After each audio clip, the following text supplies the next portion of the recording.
چنانچہ جب دیکھا مکہ کے مشرکین نے کہ ان کی جو ہے مدینہ میں بڑی آؤ بھگت ہو رہی ہے، بڑا ویلکم ہو رہا ہے، بڑا استقبال ہو رہا ہے، یہاں تو ہم ان کو بالکل دبا کے رکھے تھے،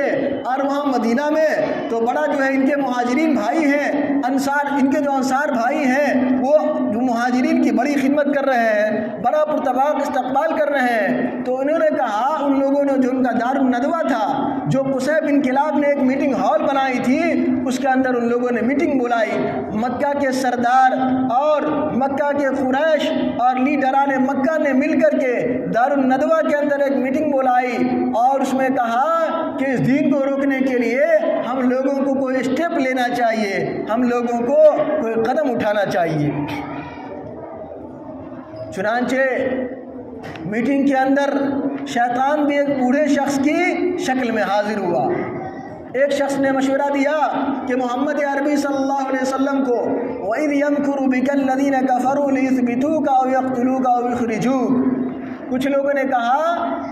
لیُثْبِتُوكَ کہ محمد عربی صلی اللہ علیہ وسلم کو قید کر دیا جائے، آپ صلی اللہ علیہ وسلم کے پاؤں اور ہاتھ میں بیڑیاں لگا دیا جائے اور ایک کمرے میں بند کر دیا جائے، انہیں کھانا نہ دیا جائے، انہیں پینا نہ دیا جائے۔ کچھ دنوں کے بعد یوں ہی تڑپتے تڑپتے آپ صلی اللہ علیہ وسلم محمد عربی کا کیا ہو جائے گا؟ انتقال ہو جائے گا۔ لیکن شیطان بہت چالاک تھا، جو کہ ایک انسانی شکل میں آیا ہوا تھا، ایک بوڑھے آدمی کی شکل میں۔ وہ بولا کہ ارے نادانوں، کیسی باتیں کر رہے ہو، تم جان رہے ہو کہ محمد عربی کے دیوانے ہیں، ان پر جان نثار کرنے والے لوگ ہیں، اپنی جان ان کے لیے تو لوگ ہتھیلی پر لے کر کے حاضر ہیں، تم کیسی دیوانگی کی باتیں کر رہے ہو، تم کیسی بکواس کر رہے ہو، بھلا تم محمد عربی کو ہاتھ پاؤں میں زنجیر اور بیڑیاں لگا کر کے قید کر دو گے اور ان کے ماننے والے تمہیں چھوڑ دیں گے؟ ارے تم سب پر حملہ کر کے ان کے ماننے والے محمد عربی کو چھڑا کر کے لے جائیں گے۔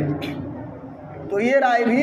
یہ تجویز بھی پاس نہیں ہوئی۔ اس کے بعد کچھ لوگوں نے کہا کہ محمد عربی کو جلا وطن کر دیا جائے، آپ صلی اللہ علیہ وسلم کو، محمد کو جلا وطن کر کے اس ملک سے باہر کر دیا جائے۔ اس پر بھی اس نے کہا کہ ارے اگر اس ملک سے باہر کر دو گے تو وہاں مدینہ میں تو ان کے لوگ منتظر ہیں ہی، ان کا انتظار کر ہی رہے ہیں، تو محمد کا دین تو اور تیزی سے پھیلے گا اور تمہارا دین اور کیا ہو جائے گا؟ ختم ہو جائے گا۔ اس لیے یہ رائے بھی پاس ہونے کے قابل نہیں ہے۔ پھر اس کے بعد یہ رائے آئی کہ کیوں نہ نعوذ باللہ استغفر اللہ محمد عربی کا خاتمہ کر دیا جائے۔ شیطان نے کہا، شیطان اسی موقع کے انتظار میں تھا، شیطان نے کہا ہاں یہ رائے بہت اچھی ہے۔ شیطان نے کیا کہا؟ یہ رائے بہت اچھی ہے کہ جلد ہی صفایا ہو جائے گا،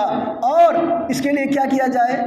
تو کہا کہ اگر کوئی ایک آدمی اگر محمد عربی کا صفایا کرتا ہے تو ایسی صورت میں پھر کیا ہو جائے گا؟ قصاص ہو جائے گا، جان کا بدلہ جان، تو جان بھی بچانی ہے تو کیوں نہ ایسا کرے کہ تمام قبائل کا ایک ایک نوجوان، تمام قبیلے کا ایک ایک نوجوان شب خو مارے، یعنی رات میں اچانک سے محمد عربی صلی اللہ علیہ وسلم کے مکان کا محاصرہ کر لینا ہے، گھیرا ڈال دینا ہے، اور اس کے بعد جب وہ نکلے تو تمام آدمی مل کر کے ایک ہی مرتبہ بیک حملہ کر کے ان کا خاتمہ کر دیا جائے۔ جب بعد میں بات آئے گی تو کہہ دیا جائے گا کہ قصاص وصاص کا کوئی چکر نہیں رہے گا، کیونکہ اتنے لوگوں نے مارا ہے تو ہم پیسہ دے کر کے جان چھڑا لیں گے، دیت دے دیں گے۔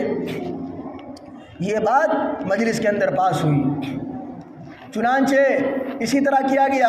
جب جو ہے رات کا وقت ہے اور محمد عربی صلی اللہ علیہ وسلم اپنے حجرے کے اندر ذکر فرما رہے ہیں، حضرت علی رضی اللہ تعالیٰ عنہ کو بستر پر لٹایا ہے، آپ سوچئے اور قربان جائیے محمد عربی صلی اللہ علیہ وسلم کی سوچ پر کہ اس وقت بھی محمد عربی صلی اللہ علیہ وسلم کو اپنے جان کی فکر نہیں ہے، لیکن اپنی امانت کی فکر ہے، اپنی صداقت کی فکر ہے۔ سوچ رہے ہیں کہ اگر میں مکہ سے لوگوں کا امانت ایسے ہی واپس کیے بغیر چلا جاؤں گا تو آج میری صداقت کے دامن کے اوپر آنچ آ جائے گا، آج میری امانت کے دامن پر داغ آ جائے گا۔ اس لیے محمد عربی صلی اللہ علیہ وسلم نے حضرت علی رضی اللہ تعالیٰ عنہ سے فرمایا کہ اے علی، میں مکہ چھوڑ کر کے جانے والا ہوں، تم صبح اٹھو گے اور یہ جو امانت کی چیزیں ہیں اسے مکہ کے لوگوں کو واپس کر دو گے۔ چنانچہ ان لوگوں نے مکان کا محاصرہ کر لیا، لیکن قدرت کا دیکھیے کہ آپ صلی اللہ علیہ وسلم نے، محمد عربی صلی اللہ علیہ وسلم نے قرآن کریم کی کچھ آیت، خاص طور پر سورہ یاسین کی آیت فَهُمْ لَا يُبْصِرُونَ تک پڑھا، تلاوت کیا، اور اس کے بعد ایک مٹی کا تھوڑا سا ٹکڑا اٹھا کر کے پھینکا، ایک آندھی سا اور ایک طوفان سا مچا، سب لوگ بالکل اپنی آنکھوں کو اندھے ہو گئے اور صاف کرتے رہ گئے، اور محمد عربی صلی اللہ علیہ وسلم نکل گئے۔ اس طرح تو میرے دوستو کہنا یہ ہے کہ آپ دیکھیے ہجرت کا جو ہے یہ سفر کا مہینہ یہ ایک تاریخی مہینہ ہے۔ اسی مہینے کے اندر مسلمانوں کو مکہ کے کفار اور مشرکین سے جان سے خلاصی ملی، اور اپنے مذہب پر اور اپنے قانون اور اپنے شریعت پر اور مصطفیٰ کے دین پر اور محمد عربی صلی اللہ علیہ وسلم کے لائے ہوئے قانون پر عمل کرنے کی مکمل آزادی جو ہوئی اسی سفر المظفر کے مہینے میں، اور وہ بھی اس کے اخیر عاشرے میں ہوئی۔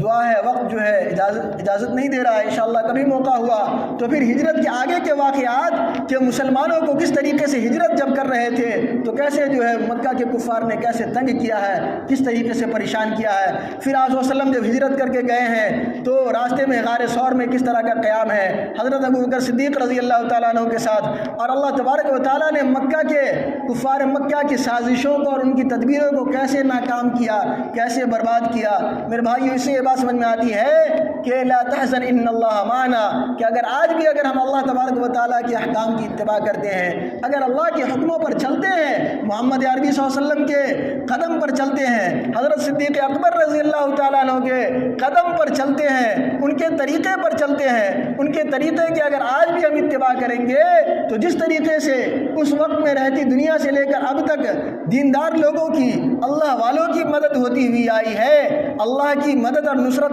شامل حال رہی ہے، اسی طریقے سے آج بھی اگر ہم اللہ تبارک و تعالیٰ کے راستے پر چلتے ہیں، شریعت پر چلتے ہیں، مصطفیٰ کے لائے ہوئے دین پر چلتے ہیں تو انشاءاللہ اللہ کی معیت اور نصرت اور اللہ کا ساتھ آج بھی ہم لوگوں کے ساتھ ہوگا۔ دعا ہے کہ اللہ تبارک و تعالیٰ ہم لوگوں کو صدیق اکبر رضی اللہ تعالیٰ عنہ کے نقش قدم پر اور مصطفیٰ صلی اللہ علیہ وسلم کے لائے ہوئے دین کے نقش قدم پر چلنے کی توفیق عطا فرمائے۔ آخر دعوانا الحمدللہ رب العالمین۔